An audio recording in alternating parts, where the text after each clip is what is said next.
Let's get started by busting a common myth. Teaching your child baby sign language will not keep them from talking. It's actually the opposite.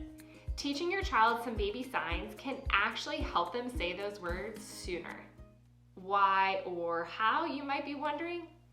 I like to think of using a baby sign as marking a word with a big fat yellow highlighter.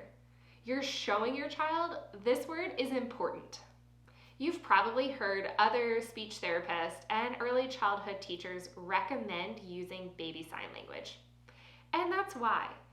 It serves as a bridge towards talking for young children.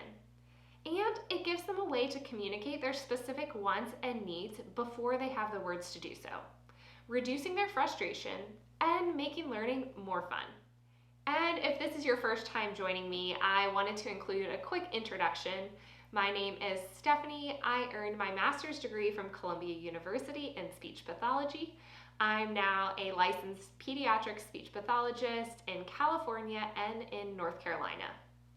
In this video, I'm going to show you 4 steps you can take to teach your toddler baby sign language. Step 1, choose a sign. Notice I said a sign, as in one, not 5 or 10 or maybe even more if you're tempted. And I want you to just choose one because this is a new way for your child to communicate, and it's probably new for you too. Choosing one ensures that you have the repetition needed for your child to be able to practice and learn to use the baby sign on their own, and it avoids the frustration of trying to learn so many signs or baby signs at one time that none of them stick. Our goal here, remember, is to reduce frustration. We don't want to add frustration for you or your toddler by trying to practice with too much too soon. Help, open, more, eat, and milk are some common baby signs that parents choose to start with. Step 2 is to make a plan. Now that you've chosen the baby sign, it's time to take a minute or two to think about when and how you're going to teach your child this new sign. Think of an activity when your child would say the word or use the sign if they could. For example, if you've chosen the baby sign open, when would your child naturally ask you to open something for them? Maybe during snack, they need help opening a wrapper, opening the door to go outside, or opening markers during arts and crafts. And it's important to choose an activity that you already do or you do often with your toddler, because I want your child to be able to learn in context, so that way they can use what they've learned in their day-to-day life and reduce their frustration moving forward. And depending on the baby sign and the activity you've chosen, you'll have more or less opportunities to practice with the baby sign in a single sitting. If your child is using the baby sign to ask you to open the door to go outside, they may only have one opportunity to practice in that single sitting. Whereas if your child's using the baby sign open to ask you to open markers, they may have 20 opportunities to practice in one sitting. Just keep that in mind when you're practicing, and if you're choosing an activity like opening the door, try to repeat it throughout the day so your child gets more repetition and more opportunities to practice. The more you're able to practice while your child is still happy, the faster they'll learn to use the baby signs to communicate. You've chosen your baby sign, you have a plan, and you're ready to go. Step 3 is teaching your child to actually use the baby sign.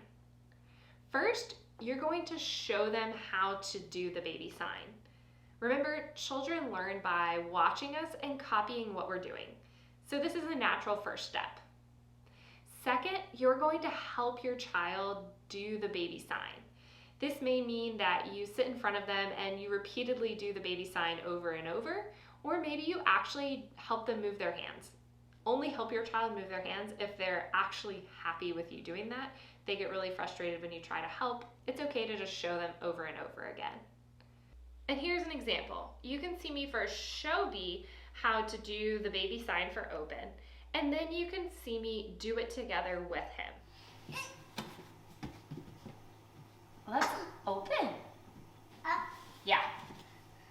Open. Open it. Third, you're going to create opportunities for your child to use the baby sign. So this would be creating an instance when you know that they would need to ask for a specific thing or say the word for the sign that you've chosen, and pausing. Give them a couple seconds to use the sign on their own, or maybe to copy the sign that you've showed them before you interject to help. It's okay if your child doesn't copy the baby sign the exact same way that you showed them, as long as they're doing it the same way every time and you can interpret their own individual variation. And lastly, we're going to be watching for your child to use the sign on their own without any prompting or help from you for the first time. Here's a great example of B using the sign for more on his own without anyone asking him to do it. And you'll notice he has his own variation. That is totally fine.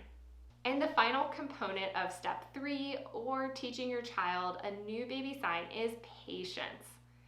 It might take some time for your child to learn this new way of communicating, and that's okay. I recommend trying with a new baby sign for at least 1 week to give your child the opportunity to watch you use the baby sign, for you to help them, for them to try to copy what you've done, and for them to have the chance to use it on their own. And step 4 is to repeat steps 1 through 3. Once your child is using the baby sign that you've chosen to teach them first on their own without any help from you, it's time to choose another baby sign that you'd like to teach them. You can keep adding baby signs to your child's baby sign language vocabulary one by one. In this way, you're helping to grow and expand the number of specific wants and needs your child can communicate as they're still learning to talk. And chances are each consecutive sign you teach your toddler will be easier and easier, and the process may move faster. That's because your child's learned the formula. They've learned how baby sign language works.